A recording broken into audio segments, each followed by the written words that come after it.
안녕하세요. 예.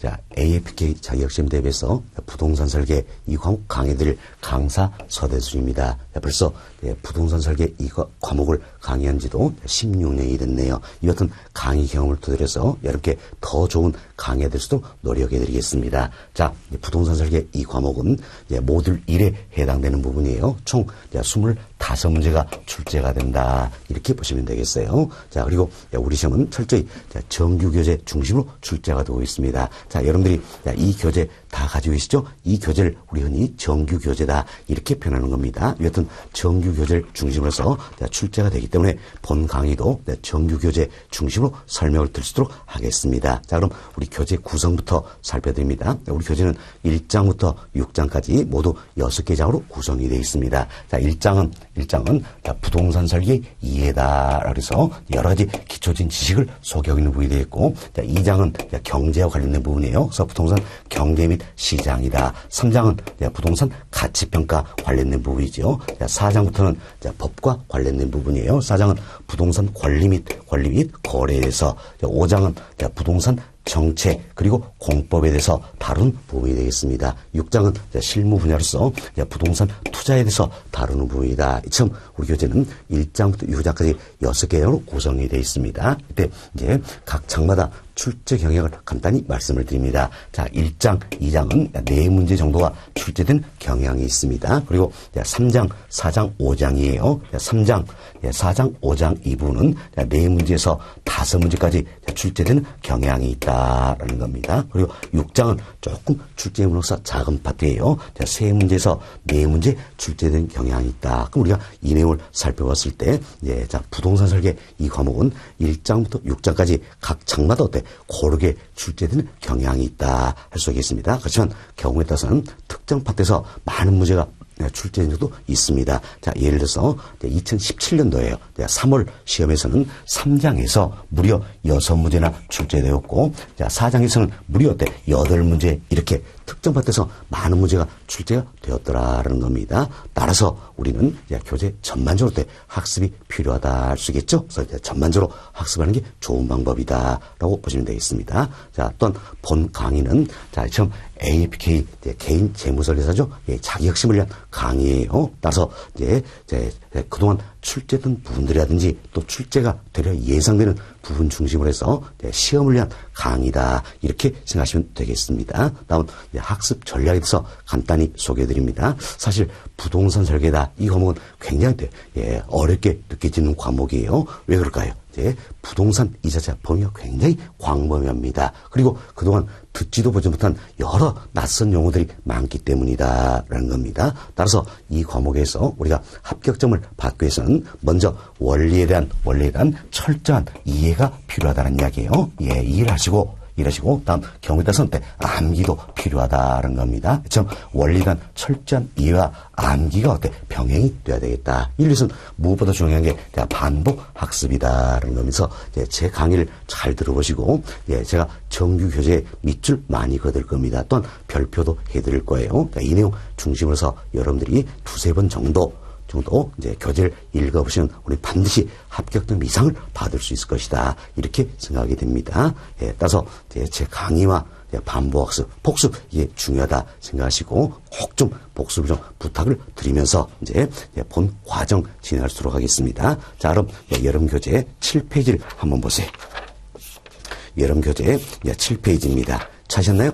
7페이지 보시면 1장 부동산 설계 이해다 소개되고 있죠. 참 1장 부동산 설계 이해다 소개되는데 이 부분은 4문 정도 출제가 되리라 예상된 영역이 되겠습니다. 그래서 1장에서는 부동산의 개념이라든지 부동산 관련된 여러 가지 용어들이 있지요. 또한 부동산 관련된 공적 장부도 있다는 이야기예요. 이에 대해서 학습함으로써 부동산 설계에 따르는 기초적인 지식을 쌓는 부분이다. 이렇게 생각하시면 되겠습니다. 자, 1장은 우리 교재 1절부터 3절까지 크게 3계절로 구성이 되어 있습니다. 1절은 부동산 설계와 산업에 대해서, 2절은 부동산의 이해, 3절은 부동산 관련 자료다. 처음 1절부터 3절까지 3계절로 구성이지만 우리 시험은 주로 2절과 3절에서 출제가 되고 있다. 이렇게 생각하시면 되겠습니다. 자, 그럼 이제 한 장 넘겨보세요. 9페이지입니다.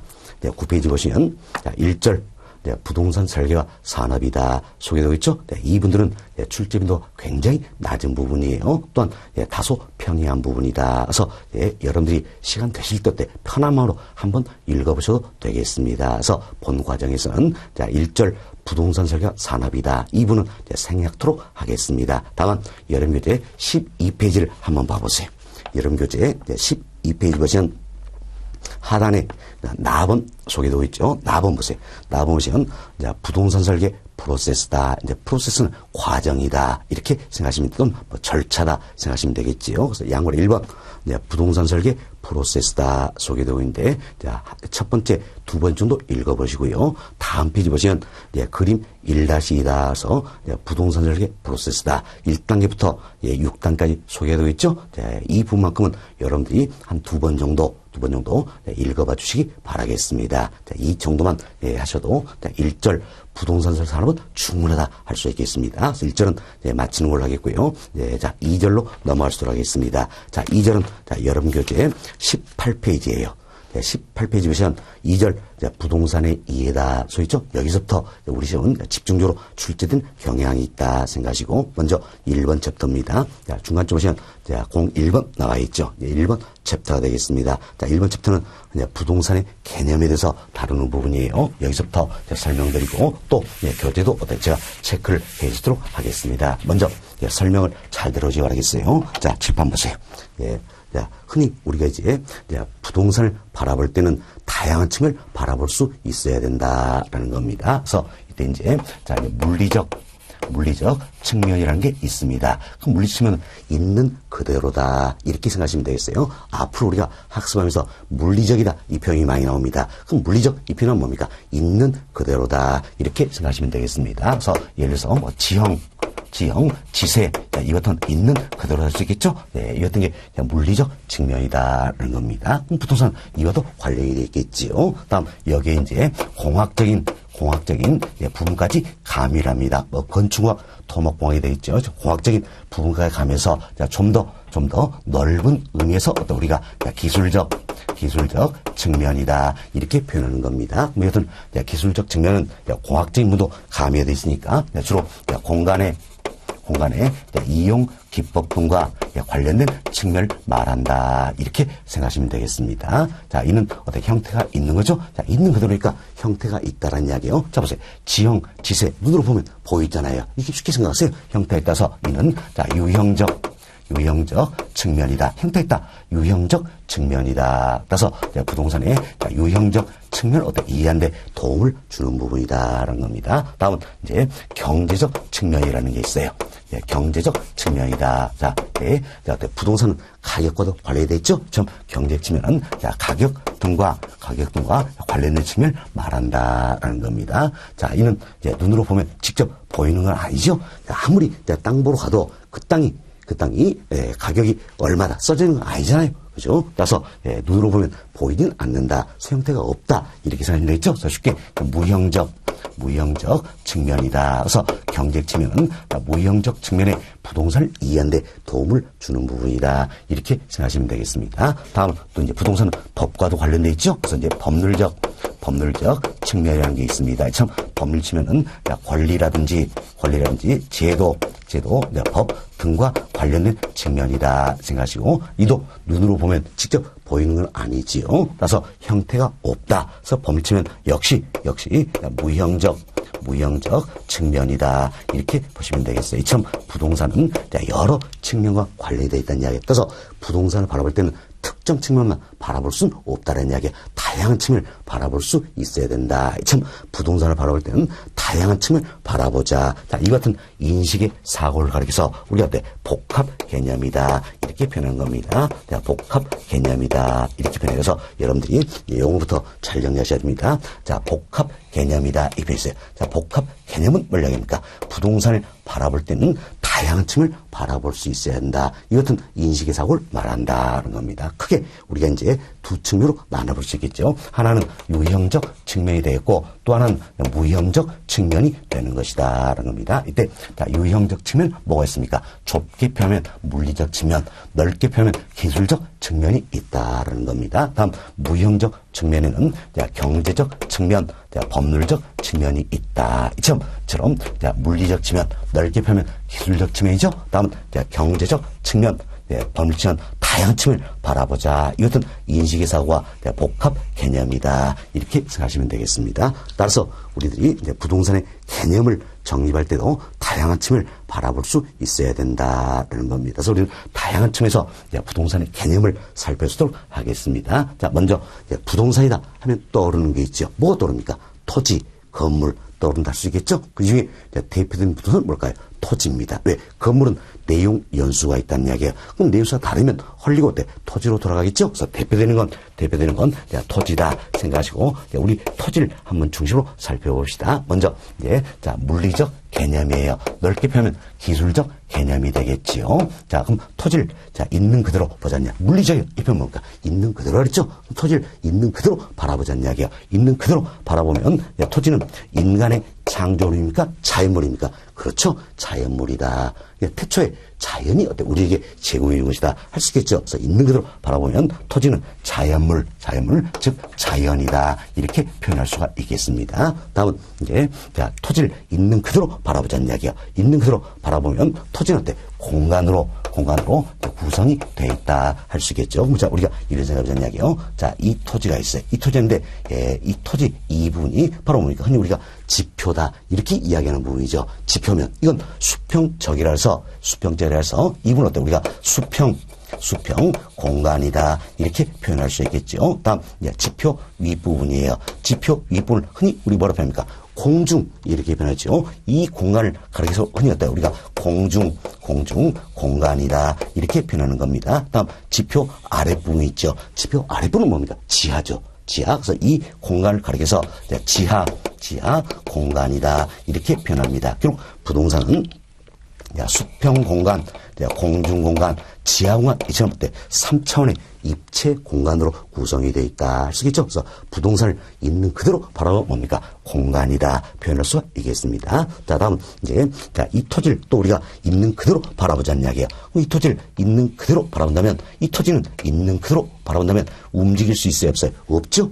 움직일 수 없기 때문에 특정한 토지는 특정한 위치를 지닌다는 이야기예요. 근데 위치가 좋냐 나쁘냐 여기 따라서 토지의 가치는 유용성은 달라진다 할 수 있겠죠. 그래서 있는 그대로 바라보면 토지 즉 부동산은 위치다 표현을 할 수가 있겠죠. 다음 이 토지는 있는 그대로 바라봤을 때 움직이지 않는다는 이야기예요. 움직이기 때문에 외적인 요인부터 영향을 받겠죠. 또 영향을 미치기도 한다. 참 영향을 받기도 하고 영향을 미치기 때문에 환경의 구성분자다 표현을 쓰겠죠. 그래서 있는 그대로 바라보면 환경이다 이렇게 표현할 수 있겠습니다. 환경이라서 부동산을 자연, 공간, 위치, 환경이다 이렇게 설명할 수 있겠네요. 이는 있는 그대로죠. 그래서 부동산의 물리적 개념이 된다. 또는 넓게 펴면 기술적 개념이 된다 할 수 있겠죠. 따라서 부동산의 물리적 개념, 넓게 펴면 기술적 개념은 뭐가 있습니까? 자연, 공간, 위치, 환경이 있다. 이렇게 생각하시면 되겠습니다. 다음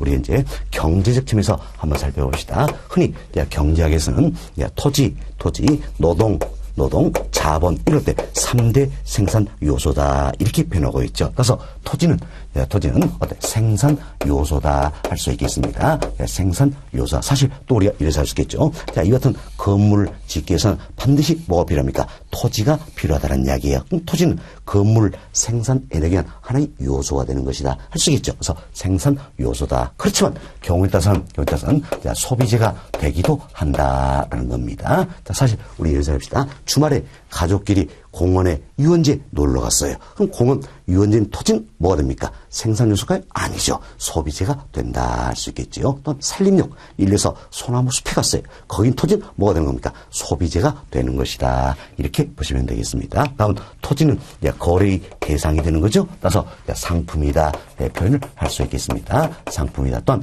토지는 중요한 실물 자산 중에 하나가 되겠죠. 자본의 증식수단도 활용이 되고 있다는 겁니다. 이처럼 우리가 토지 즉 부동산을 생산 요소 소비재, 상품, 자산, 자본 등으로 설명을 할 수가 있다는 겁니다. 이는 부동산의 경제적 개념이 되는 것이다. 그래서 부동산의 경제적 개념은 뭐가 있습니까? 생산요소, 소비재, 상품, 자산, 자본 등이 있다. 이렇게 생각하시면 되겠습니다. 다음은 법률적 개념이에요. 법률적 개념은 법에 어떻게 나와 있느냐 이면 되겠지요. 그래서 법률적 개념에는 흔히 우리가 협의의 부동산 그리고 광의의 부동산이 있다라는 건데 이때 협의는 좁은 의미가 되겠지요. 광의는 넓은 의미가 되는 것이다. 이렇게 생각해 주시면 되겠습니다. 이분은 잠시 뒤에 좀 더 구체로 이야기해 드리도록 하겠어요. 사실 부동산의 물리적 개념, 넓게 보면 기술적 개념이지요. 그리고 경제적 개념, 이분들은 종류만 잘 이해하셔도 되는 겁니다. 그렇지만 법률적 개념은 좀 더 우리가 구체적으로 학습할 필요가 있는 부분이에요. 그래서 잠시 뒤에 다시 이분은 설명 좀 드리도록 하겠습니다. 일단 여기까지 말씀드리고 여러분 교재 한번 살펴보도록 하겠습니다. 자, 교재 봅시다. 교재 보시면 18페이지예요. 18페이지는 가본 복합 개념의 부동산이다 나와 있죠. 여기다가 별표 하나 해두시기 바라겠습니다. 자, 별표 하나 해두시기 바라겠습니다. 자, 하나 해두시고요. 사실 제가 여러분께 강의를 진행해서 별표를 해드릴 겁니다. 별표는 하나, 둘, 셋 이렇게 말씀을 드릴 거예요. 그래서 우리 시험은 1년에 3차례 치러진 시험이죠. 그래서 별표 하나는 1년에 한 번 정도 나오는 영역이다. 그리고 별표 둘은 1년에 2번 정도는 출제가 예상된 영역이지요. 별표 셋은 1년에 3번, 즉 매번마다 출제가 되리라 예상된 부분이다. 이렇게 생각하시고 별표가 많을수록 그만큼 중요도는 있는 것이다. 이렇게 생각하시면 되겠습니다. 그래서 가본 복합 개념의 부동산이다. 옆에 별표 하나 해두시기 바라겠습니다. 그리고 이미 설명 다 드렸어요. 두 번째로 보세요. 두 번째로 보시면 일반적으로 물리적 측면, 경제 측면, 법률적 측면에서 부동산을 정의하고 이들을 통틀어 복합 개념의 부동산이라 한다. 결국 복합 개념이라는 것은 이것은 물리적 측면, 넓게 표현하면 기술적 측면이라 그랬죠. 경제적 측면, 법률 측면, 다양한 측면을 바라본다. 이것은 인식의 사고로 복합 개념이다. 이렇게 생각하시면 되겠습니다. 자, 다음 양거래 1번 봅시다. 자, 물리적 개념이다. 소였죠? 물리적 개념, 여기서 우리가 설명드린 내용이에요. 물리적 개념은 넓게 표현하면 기술적 개념이다. 이렇게 생각하시면 되겠습니다. 자, 첫 번째 보세요. 부동산의 유형적 측면에 초점을 맞추고 되어 있죠. 자, 물리적 측면이다. 이는 유형적 측면에 부동산을 이해하는 데 도움을 주는 부분이다. 이렇게 설명드렸죠. 그 다음 줍시다. 자, 지질, 지형 등의 자연적 조건과 우리 여기서 있죠. 지형, 지세다. 이런 부분이다. 있는 그대로의 부분이 되겠지요. 네, 자, 그리고 그 아래줄 중간쯤 보세요. 측량, 설계, 시공 등을 대상으로 부동산을 정의하는 개념이다. 보셔야 되죠? 측량, 설계, 시공 등 이건 뭡니까? 공학적인 부분이죠. 그래서 물리적 측면이다. 이건 뭡니까? 있는 그대로. 여기에 공학적인 부분이 가면은 더욱더 넓은 의미로 기술적 개념이다. 할 수가 있겠죠. 그렇지만 학자에 따라서는 물리적 개념, 기술적 개념을 혼용해서 쓰기도 한다. 이렇게 생각하시고 크게 신경 쓸 필요는 없습니다. 이런 게 물리적 개념, 기술적 개념이다. 이렇게만 생각하시면 되겠습니다. 다음 페이지 봅시다. 19페이지에요. 양월의 2번. 경제적 개념이다. 이 부분이 되겠는데, 자, 첫 번째 줄 중간쯤 보세요. 자산, 자본, 생산요소, 소비재 등으로서의 성질에 초점을 맞추고 나왔죠? 그래서 우리가 여기서 배웠습니다. 부동산의 경제적 개념은 뭐가 있습니까? 자산, 자본, 생산 요소, 소비재 등이 있다. 이렇게 보시면 되겠어요. 다음 주 봅시다. 부동산 가격에 관심을 가져 부동산 경기, 부동산의 수익성, 부동산의 수요 공급 등에 대한 논의를 할 때 규정되는 개념으로 사용된다. 결국 가격 등과 관련된 부분이 어디에 합니까? 경제적 개념이다. 이렇게 생각하시면 되겠죠. 됐습니다. 다음 양호 3번. 법률적 개념입니다. 예, 이거 법에 어떻게 나와요? 이 문제를 했죠? 그래서 세 번째로 보세요. 세 번째 보시면 법률에 의해 규정되는 개념이다. 이렇게 보시면 되겠어요. 이러면서 간단하게 가번 복합 개념의 부동산이다. 그래서 우리는 이제 부동산의 물리적 개념, 경제적 개념, 법률적 개념 간략하게 살펴드렸습니다. 좀 다양한 층을 바라본다. 인식해석을 어때 우리가 복합 개념이다. 이렇게 표현을 해드렸죠. 다음 나번입니다. 나번은 이제 법률적 개념의 부동산. 여기서 좀 더 구체적으로 살펴보는 내용이다. 이렇게 생각하시면 되겠어요. 일단 설명을 좀 들어보시기 바라겠습니다. 자, 법률적 개념이다. 이는 법에 어떻게 나왔느냐 이 문제를 그랬지요. 우리나라는 어느 법에서 부동산을 정의하고 있을 것인가? 바로 민법이 되겠습니다. 민법.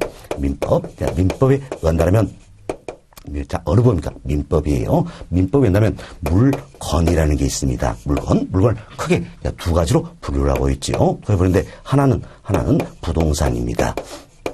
부동산, 또 하나는 동산이다. 이렇게 보시면 돼서 민법 제99조 제1항입니다. 자, 몇 조 몇 항이 이건 중요한 게 아니에요. 자, 민법 제99조 제1항 여기 보시면 토지 및 그 정착물은 부동산이다. 이렇게 규정을 하고 있다는 이야기예요. 자, 그리고 99조 2항 여기 보시면 부동산 이외의 물건은 동산이다. 이렇게 규정을 하고 있어요. 그래서 민법이라 그랬죠? 민법에 의한다면 토지 및 그 정착물 여기에 해당되면 뭐가 되는 겁니까? 부동산이 되는 거예요. 그리고 토지 및 그 정착물 여기에 해당되지 아니하면 뭐가 되는 겁니까? 동산이 되는 것이다. 이렇게 생각하시면 되겠습니다. 따라서 민법에서는 부동산을 뭐로 정의하고 있어요? 토지 및 그 정착물이다. 이렇게 정의하고 있다는 이야기예요. 자, 잘 보세요. 건축물입니까? 정착물입니까? 정착물이에요. 아차면 여러분이 실수할 수 있는 부분입니다. 자, 건축물이다. 말씀 많이 들으셨죠? 건축물은 건축법상 용어예요. 민법에서는 뭐라고 규정하고 있습니까? 토지 및 그 정착물이다. 이렇게 규정하고 있다. 정확히 이해하시면 되겠어요. 자, 그럼 여기 보세요. 이제 자, 토지 및 그 정착물을 부동산이다. 규정하고 있죠. 어느 법에서?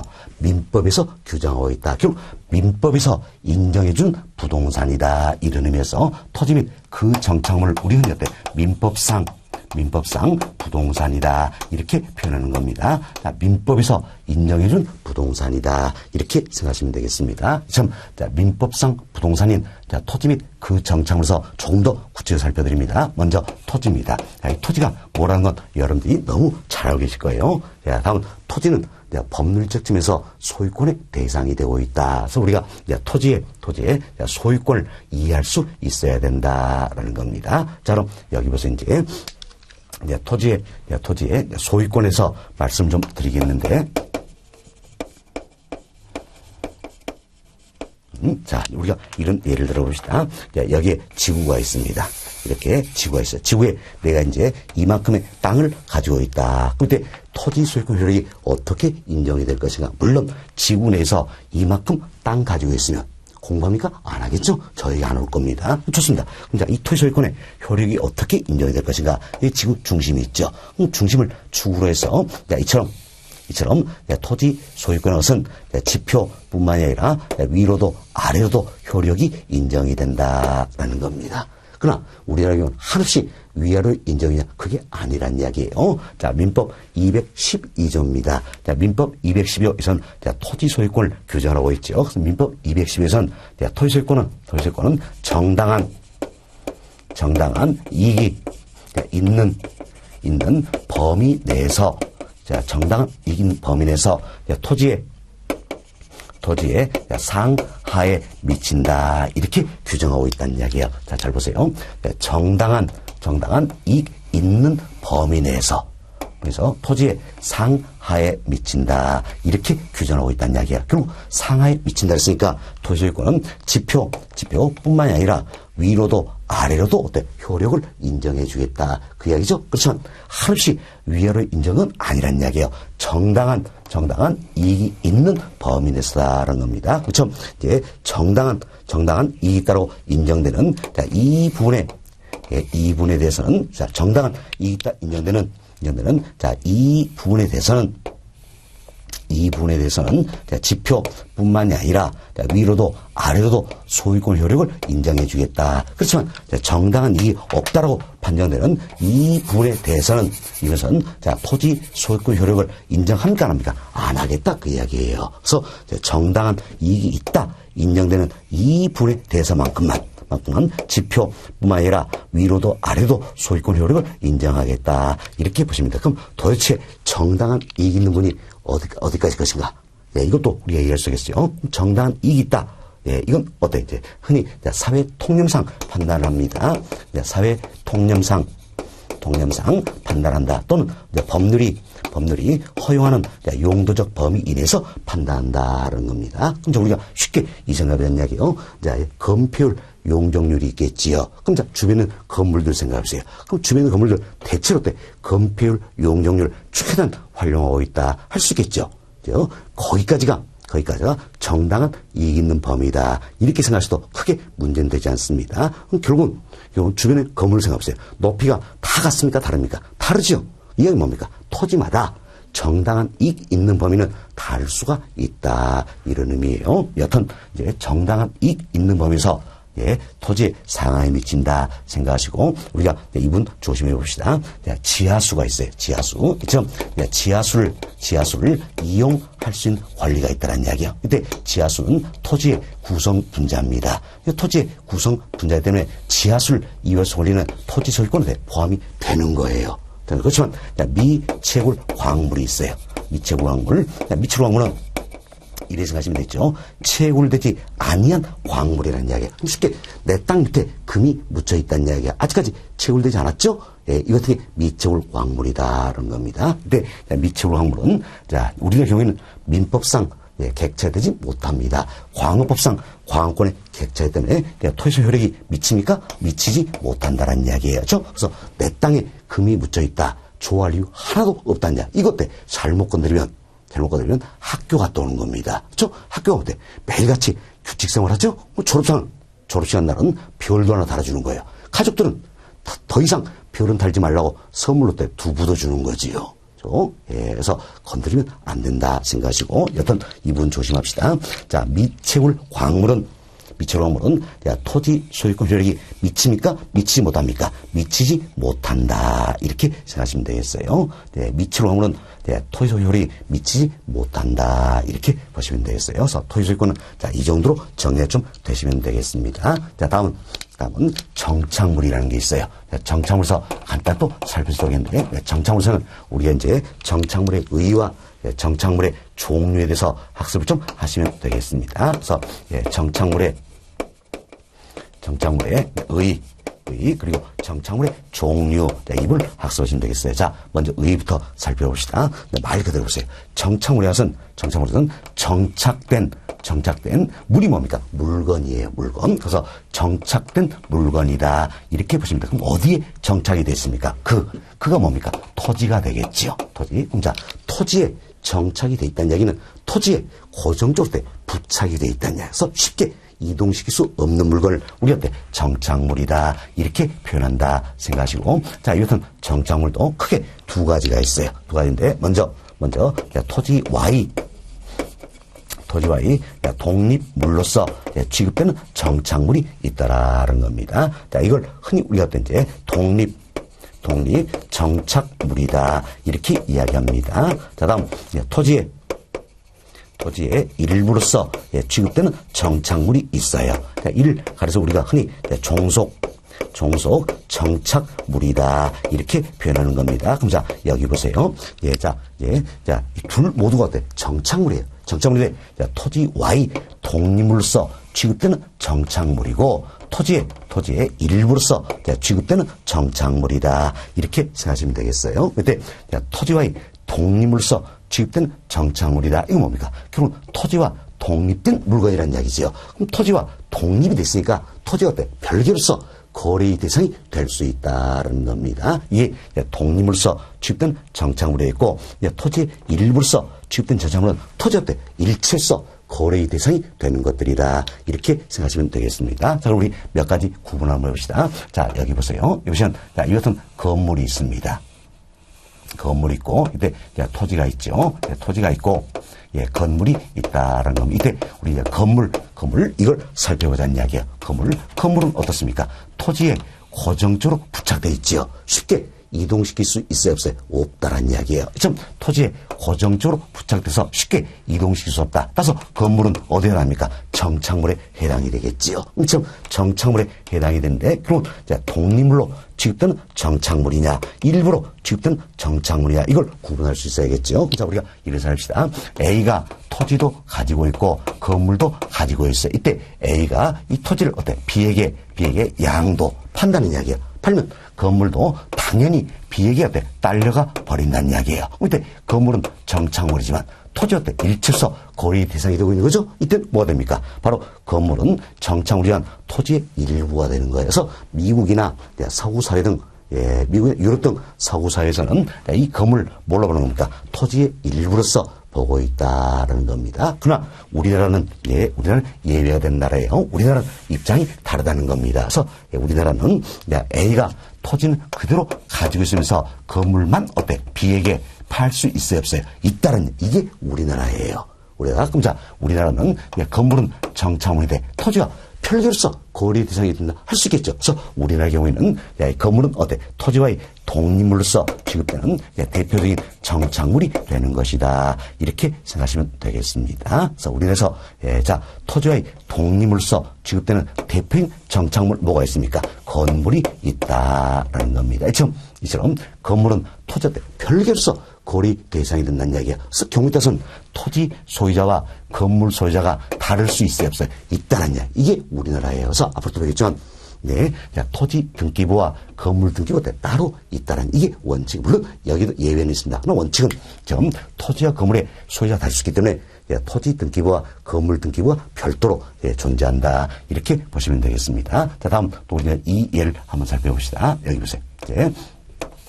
자, 이처럼 토지가 있고 이 위에 담장이 있다라는 겁니다. 이때 A가 토지도 담장도 가지고 있습니다. 가지고있는데 이때 보세요. 이 담장은 토지 고정적으로 부착되어 있죠. 쉽게 이동시킬 수 없다는 이야기야. 따라서 담장은 어디에 해당이 되는 겁니까? 정착물이죠. 정착물인데 이제 A가 이 토지를 B에게 양도하면 담장도 당연히 딸려가 버리는 겁니다. 따라서 담장은 정착물인데 토지의 일체로서 거래 대상이 되고 따라서 토지의 일부로서 취급되는 대표적인 정착물이 되는 것이다. 이렇게 보시면 되겠습니다. 다음 또 여기 봅시다. 지금 토지가 있고요.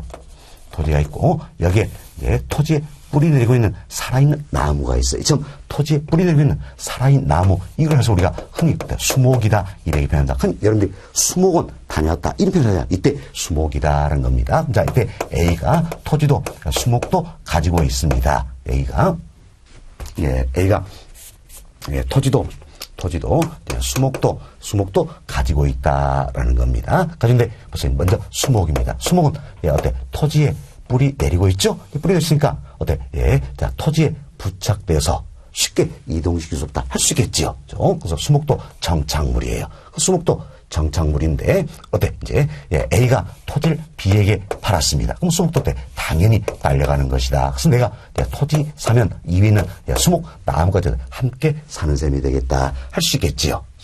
따라서 수목도 정착물인데 토지 일체로서 거래되죠. 토지의 일부로서 취급되는 정착물이 되겠다. 이렇게 보시면 되겠습니다. 그래서 우리 몇 가지 예를 통해서 토지와의 독립물로서 취급되는 정착물의 가장 대표는 건물이다. 토지 일부로서 취급되는 정착물의 대표로서 담장, 수목 이를 말씀드렸습니다. 자, 그리고 물론 이제 건물 이외에도 토지의 독립으로 취급되는 정착물 몇 가지가 더 있어요. 자, 먼저 여기 보시다 이제 명인 방법을 갖춘 경우입니다. 그럼 명인 방법을 갖췄을 때 한해서 수목의 집단이나 미분리 과실 이도 독립물로서 인정이 되는 겁니다. 자, 수목의 집단이다 또는 수목 이렇게 표현되면 이럴 때 토지 일부로서 취급이 되는 거예요. 다만 명인 방법을 갖췄을 때 한해서만큼 독립물로 취급이 된다는 겁니다. 자, 미분리에서 마찬가지예요. 명인 방법을 갖췄을 때 하나만큼은 독립으로 취급이 된다. 그럼 이분 이렇게 예를 들어봅시다. 여기에 수목들이 이렇게 있습니다. 수목들인데 이 수목들이 내 거다. 이렇게 다른 사람에게 알려주는 게 명인 방법이에요. 그렇죠? 그래서 여기에 표찰 붙여놓습니다. 홍길동 이렇게 해서 표찰 붙였다. 이게 내 것이 말리는 명인 방법이 아니면 이걸 새끼줄로 동여매 놓습니다. 그래서 여기에 홍길동 이렇게 딱 붙여놓습니다. 이게 내 것이 말리는 명인 방법이다. 그래서 이것은 수목의 집단이 명인 방법을 갖췄을 때 하나만큼 뭡니까? 동물이 되는 것이다. 자, 잘 구별하셔야 됩니다. 수목 이렇게만 변되면 이는 뭡니까? 토지의 일부가 되는 거예요. 그렇지만 명인 방법을 갖췄을 때 한해서만큼 뭐가 되는 겁니까? 독립물이 되는 것이다. 이렇게 보시면 되겠어요. 다음 이제 권원에 의하여 타인의 토지에서 재배되고 있는 농작물이 있어요. 농작물 이도 판례에 의해서 독립물로서 취급이 되는 것이다. 이런 정도 이해하시면 되겠습니다. 됐습니다. 자, 그래서 저희들이 이제 정착물에 대해서 의의와 종류를 말씀드렸어요. 자, 여기 보세요. 우리가 민법에서 인정하는 부동산이다. 즉 민법상 부동산 뭐라 했습니까? 토지 및 그 정착물이다. 이야기됐죠? 이때 정착물에 가장 대표되는 예가 바로 뭡니까? 건물이라는 걸 알 수 있겠지요. 근데 토지라든지 건물 이게 내 것임을 다른 사람에게 알릴 필요가 있어요, 없어요? 있다는 이야기. 지금 내 것임을 다른 사람에게 알린다. 이걸 가르쳐서 우리가 뭐라고 합니까? 공시한다라는 이야기예요. 공시한다. 그래서 공시한다는 건 내 것임을 다른 사람에게 알린다. 이런 내용이에요. 공시를 해야 된다 하는 게 공시의 원칙이다라는 겁니다. 그래서 내 것임을 다른 사람에게 알려야 된다. 공시를 해야 된다. 이게 공시의 원칙이다라는 겁니다. 그럼 부동산도 내 것임을 다른 사람에게 알려야 되죠? 토지나 건물, 부동산 내 것임을 다른 사람에게 알려야 한다. 그래서 부동산도 공시의 원칙은 적용이 된다는 이야기. 그리고 동산도 내 것임을 다른 사람에게 알려야 되겠죠? 그래서 공시 원칙은 적용이 된다는 겁니다. 다만 이제 공시하는 방법만이 다르다 뿐이다라는 겁니다. 자, 사실 동사는 들고 다니면서 내 거다 할 수 있잖아요. 그렇죠? 그래서 가지고 있다. 점유 이 자체가 권리의 공시 방법이 되는 겁니다. 그렇지만 토지나 건물은 들고 다니면서 내 거다 할 수가 없잖아요. 그래서 점유라는 권리의 공시방법을 채택할 수 없다. 그래서 우리나라에서는 등기라는 권리의 공시방법을 채택하고 있다. 이렇게 생각하시면 되겠습니다. 자, 다음은 또 우리가 이런 예를 한번 들어봅시다. 자동차가 있어요. 그럼 자동차는 민법에 의하면 부동산입니까? 동산입니까? 그렇죠. 동산이 되겠죠. 왜? 자동차는 토지 아니잖아요. 정착물도 아니죠? 그럼 어디 합니까? 동산이 되겠다는 겁니다. 그래서 권리의 공시방법이 뭐가 됩니까? 점유가 돼야 되겠지요. 그렇지만 자동차 관리법이다. 이것은 개별 법률이 있어요. 그래서 자동차 관리법 여기서는 자동차는 등록하도록 되어 있다. 그래서 여러분이 자동차 사자마자 가장 먼저 하는 뭡니까? 등록증 발급받는 것이다. 이처럼 자동차는 등록이란 권리의 공시방법을 채택하고 있다는 겁니다. 자, 다음 이제 20톤 이상의 선박이 있어요.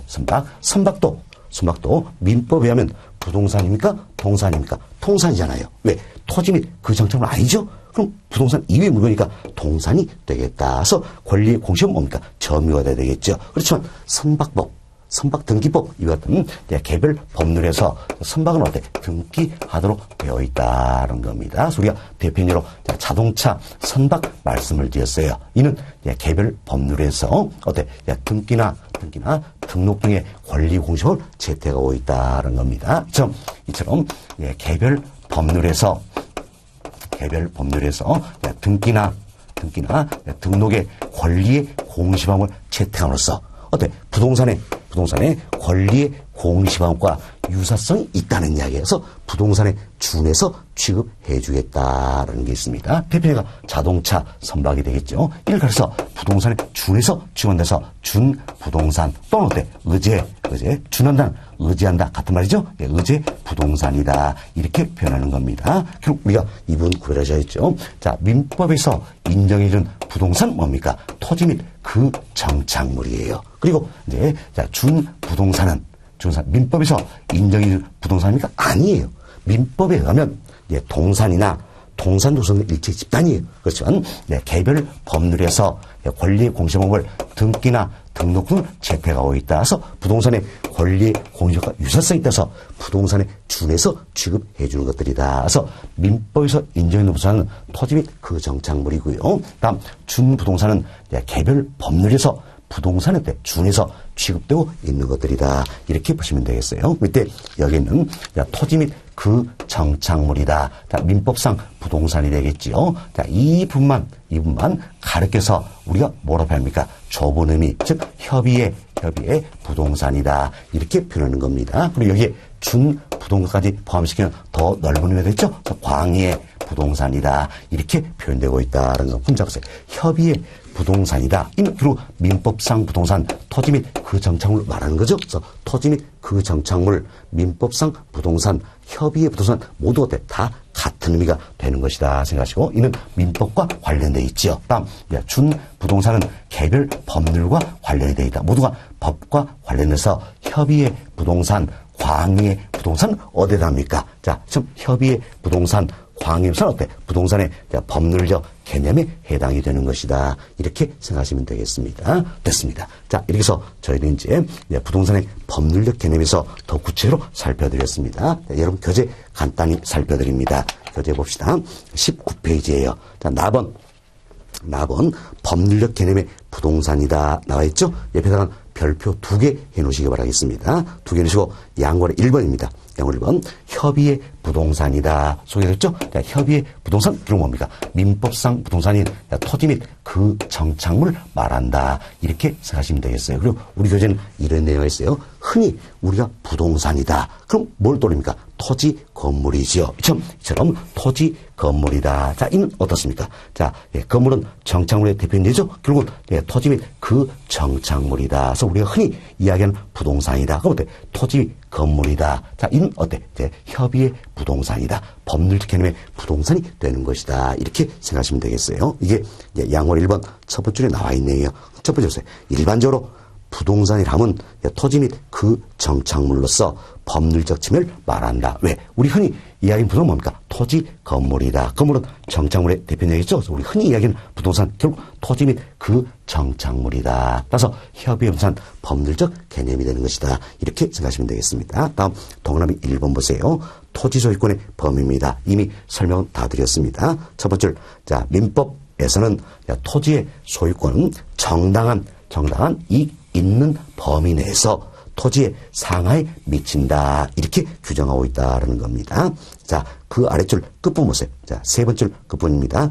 토지 소유권은 무한히 지하 또는 공주로 미친 것이 아니라 그랬죠. 한없이 위아래 인정한 건 아니라는 이야기예요. 그 다음 보세요. 사회 통념 또는 용도에 따라 사회 통념상 또는 법률이 허용하는 용도에 따라 정당한 이익이 있다. 없다. 이 결정이 되겠죠. 그리고 정당한 이익이 있는 범위 내에서 그 범위가 어때? 결정된다 할 수 있다. 이렇게 이해하시면 되겠습니다. 다음 그 아래줄 그 부분 보세요. 두 번째 단락 첫 번째 그 부분이 되겠네요. 지하수를 이용하는 권리는 토지소유권을 포함된다. 자, 지하수를 이용하는 권리는 토지소유권을 포함된다 그랬죠? 그렇지만 지하에 매장된 광물은 민법상 권리의 해체가 아니라 광업법상의 광업권의 목적이 되어 소유권에 대해 인정되지 않는다. 자, 미칠 광물은 토지소유 효력이 인정되지 않는다. 이렇게 잘 기재했습니다. 자, 다음 페이지 넘어갑시다. 자, 20페이지예요. 동그라미 2번. 정착물의 범위입니다. 자, 정착물에서 설명 내용이 되겠지요. 첫 번째 보세요. 정착물이란 주택, 상가, 담장 나와 있죠? 주택이나 상가다 모두가 건물이 되겠지요. 자, 다음 담장, 수목 등 우리 담장, 수목 이래서 말씀드렸지요. 토지에 고정적으로 부착되어 용이하게 즉 쉽게 이동될 수 없는 것을 말한다는 겁니다. 다음 A번 보세요. 토지와 독립된 정착물이라. 이게 기록 뭡니까? 토지와의 독립물로서 취급되는 정착물, 즉 독립 정착물 말하는 것이다라는 겁니다. 자, 그럼 지모시은 주택, 상가, 사무소 등 건물이다. 자, 건물은 우리에서 대표로 토지의 독립물로서 취급되는 정착물이 된다 할 수 있겠지요. 뒷모시은 토지로부터 독립하여 거래 등기할 수 있는 별개의 부동산이다. 결국 건물은 토지의 독립을 취급되는 대표적인 정착물이 된다는 겁니다. 그리고 그 아래 당구장 표시 한번 보세요. 명인 방법에 의한 수목의 집단이다. 이처럼 명인 방법을 갇혔을 때 해서 수목의 집단도 때 독립물로 취급이 되는 정착물이지요. 다음 농작물도 독립물로 취급되는 정착물이 되는 것이다. 이렇게 보시면 되겠어요. 다음 B번 봅시다. 독립성이 없는 정착물이 뭡니까? 토지의 일부로서 취급되는 정착물이다. 생각하시면 되겠죠? 그래서 축대, 도로, 제방 등의 공작물과 독립성이 없는 수목, 가르쳐 끝부분, 얘들은 토지에 포함되어 거래된다. 그래서 우리 수목 대표를 예를 들어드렸죠? 그래서 이는, 자, 토지 일부로서 취급된다. 토지와 일체로서 거래 대상이 된다. 이렇게 생각하시면 되겠습니다. 다음, 양과를 2번 봅시다. 자, 광의 부동산입니다. 첫 번째로 보세요. 토지 및 정착물과 토지 및 그 정착물 이건 협의의 부동산이었지요. 여기에 준 부동산 또는 의제 부동산을 어때 포함한다는 이야기예요. 포함해서 어때 우리가 광의 부동산이다 표현한다는 겁니다. 다음 주 준 부동산은 개념상은 동산이에요. 그럼 민법에 의하면 뭐가 되는 겁니까? 동산이 되는 것이다라는 겁니다. 그렇지만 부동산 같은 등기 등록 등의 공시를 갖춘 경우를 말한다. 그럼 개별 법률에 의해서 등기나 등록 등의 권리의 공시범을 갖춤으로써 부동산의 공시화가 유효성이 있다. 그래서 부동산에 준해서 어때? 취급되는 것들이다. 이렇게 생각하시면 되겠지요. 자, 다음 주 보세요. 준 부동산은 대표적으로 자동차, 항공기, 인터넷 선박, 건설기계, 공장재단, 광업전, 업권 등등이 있다. 이렇게 이해하시면 되겠습니다. 자, 이렇게 해서 오늘 첫 번째 시간에는 여러분께 부동산의 개념에 대해서 구체로 말씀을 드렸습니다. 네, 이번 시간 여기까지 정리하도록 하겠습니다.